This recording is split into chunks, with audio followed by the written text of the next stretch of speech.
పెరిగిన polling percentage ఏపీలో political heat పెంచేస్తుంది. గెలుపు మాదంటే మాదని అధికార ప్రతిపక్షాలు ఊదరగొట్టేస్తున్నాయి. పోలింగ్ తర్వాత తొలిసారి స్పందించిన జగన్ గతం కంటే ఎక్కువ సీట్లు గెలవబోతున్నామని ధీమా వ్యక్తం చేస్తున్నారు. అప్పటి వరకు సైలెంట్ అయిన వైసీపీ నేతలు కూడా జగన్ రియాక్ట్ అవ్వగానే ఒక్కొక్కరిగా బయటకు వచ్చి గెలుపు మంత్రం పఠిస్తున్నారు. దాంతో కూటమి నేతలు వైసీపీని టార్గెట్ చేస్తూ సెటైర్లు మొదలుపెట్టారు. మరి పోటెత్తిన ఏపీ ఓటర్లు ఎవరికి పట్టం కట్టారో? విక్టరీ మాదంటే మాదంటున్న నేతల డైలాగ్ వార్తో బెట్టింగ్ బాబులు చెలరేగిపోతున్నారు.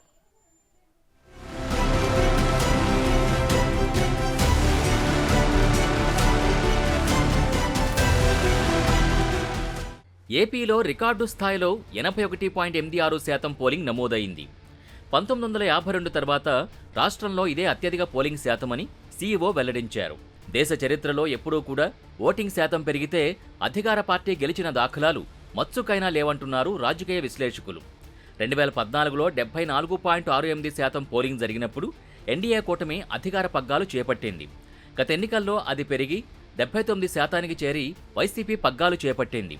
తాజా ఎన్నికల్లో రికార్డు స్థాయిలో 81.86 పోలింగ్ శాతం నమోదైంది. ఆ లెక్కలతో ఇప్పుడు అధికార పక్షానికి ఎలా మేలు జరుగుతుందంటున్నారు రాజకీయ విశ్లేషకులు.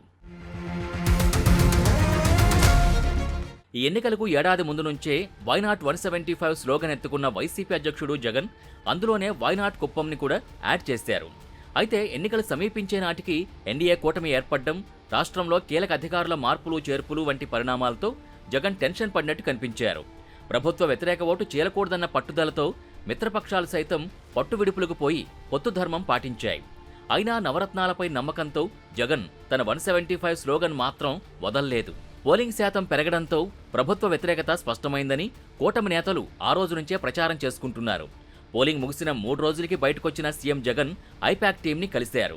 వైసీపీకి రాజకీయ ఎన్నికల వ్యూహకర్తగా వ్యవహరించిన ఐపాక్ ప్రతినిధులతో విజయవాడలోని ఆ సంస్థ కార్యాలయంలో జగన్ భేటీ అయ్యారు. గత ఎన్నికల్లో 175కి 151 అసెంబ్లీ స్థానాల్లో 25కి 22 లోక్సభ సీట్లలో వైసీపీ విజయం సాధించింది. ఆ ఎన్నికల్లో ప్రశాంత్ కిషోర్ వైసీపీ వ్యూహకర్తగా వ్యవహరించారు. అయితే ఈసారి ఆయన వైసీపీ గెలవడం కష్టమని 2 నెలల ముందే ప్రకటించారు. आंध्र प्रदेश में जो मैंने काम किया है, जो मैं थोड़ा बहुत बाहर से देखता हूँ, it would be difficult for Jagan Mohan Reddy to make a comeback. Why so? There is many reasons. One is there are leaders like Jagan Mohan Reddy who have thought and have become in their minds the provider rather than being the leader. There is a huge difference between being an elected leader and started to think yourself as a provider. जब आप democratically elected leader हो तो you have to provide but you have to also take care of the people's aspirations. जब आप provider बन गए हो pure play, then you think कि भाई मैं राजा हूँ, मुझे पता है तुम्हें क्या चाहिए, मैं दे रहा हूँ और मुझे वोट देते रहो. तो Jagan Mohan Reddy at some stage has decided कि भैया मैं कैश ट्रांसफर करता रहूँगा, तुम्हारे लिए यही अच्छा है कि तुमको 2000 रुपया मिलता रहे, सड़क बने या ना बने, कैपिटल आंध्र प्रदेश में हो ना हो, फैक्ट्री लगे ना लगे, हम कर्ज लेकर ही पैसा तुम्हें दे रहे हैं, लेकिन दे तो रहे हैं. So he has gone into this provider mode. గత ఎన్నికల్లో గెలవగానే పీకేను కలిసి అభినందనలు చెప్పి వచ్చారు జగన్. అయితే పీకే ఈసారి వైసీపీకి పని చేయలేదు. ఆయన శిష్య బృందం ఐపాక్ టీమ్గా ఏర్పడి వైసీపీని గైడ్ చేసింది. గత సెంటిమెంట్నే కొనసాగిస్తూ ఐపాక్ బృందాన్ని కలిసిన జగన్ ఎన్నికల్లో ఆ రికార్డ్ని బ్రేక్ చేయబోతున్నామని, జూన్ 4న వచ్చే ఎన్నికల ఫలితాలతో దేశమంతా ఆంధ్రప్రదేశ్ వైపు చూస్తుందని ధీమా వ్యక్తం చేశారు. 151కి పైగా అసెంబ్లీ స్థానాల్లో 22కి పైగా లోక్సభ సీట్లలో గెలిచి చరిత్ర సృష్టిస్తామని ఇంగ్లీష్లో కాన్ఫిడెన్స్ వ్యక్తం చేశారు. రాబోయే రోజుల్లోనూ వైసీపీ ఐపాక్ ప్రయాణం ఇలాగే కొనసాగుతుంది.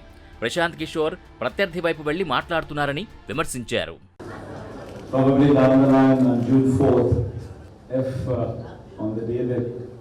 Results would be coming out.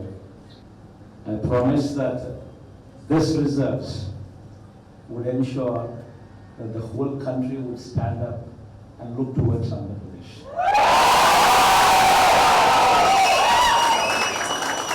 In fact, we're going to beat that record.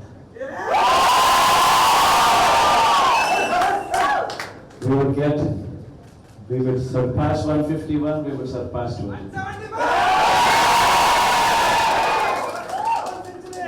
And predominantly, God's grace, touch wood, we've given good deliverance to the governance. The governance model that was put in place was never seen before.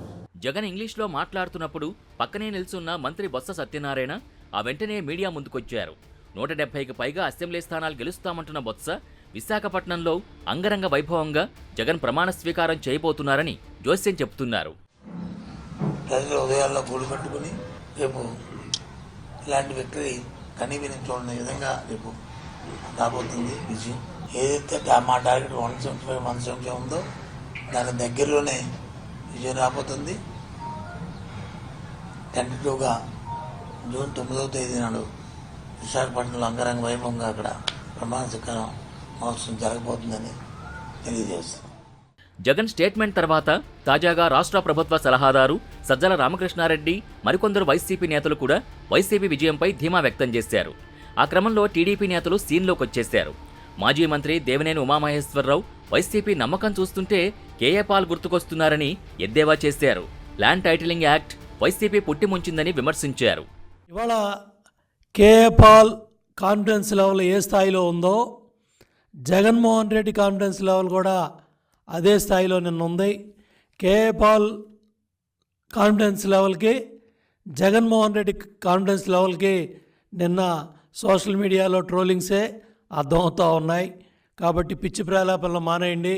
Land titling act మీ పుట్టి ముంచింది.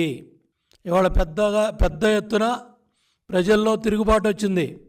ఆ తిరుగుబాటు ఫలితమే జన tsunami. ఆ జన tsunami దెబ్బకే మీకు గంగుర్లు ఎత్తుతూ ఉన్నాయి.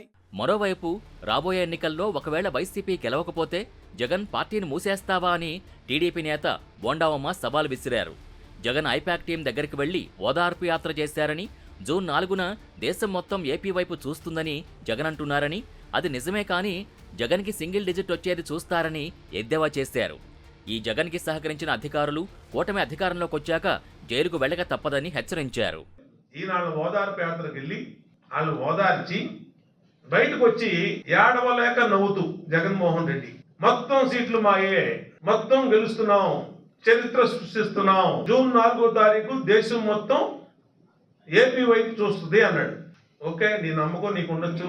నీకు నమ్మకం ఉంటే జూన్ 4వ తారీఖు నాడు తెలుగుదేశం పార్టీ కూటమి విజయం సాధించిన తర్వాత నీ భాషలో చెప్పాలంటే తెలుగుదేశం విజయం సాధిస్తే నా వైసీపీని మూసేస్తానని చెప్పి ఎందుకు మాట్లాడను?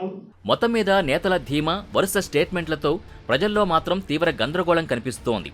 జగన్ మాటలు బెట్టింగ్ రాళ్ల కోసమా లేక కార్యకర్తల్లో మనోధైర్యం కోసమా అర్థం కావట్లేదు అంటున్నాయి వైసీపీ శ్రేణులు. పోలింగ్ పర్సెంటేజ్ 81.86 అంటే టోటల్ 23. దాన్ని సెంటిమెంట్గా చూపిస్తూ పందాలకు సిద్ధమవుతున్నారు వైసీపీ నేతలు. ఏదైతేనేం అధికార ప్రతిపక్ష మాటలు నమ్మి కోట్లలో బెట్టింగ్స్కు దిగుతున్నారు పందెం రాయుళ్లు. మరి చివరికి రోడ్డున పడేదెవరో చూడాలి.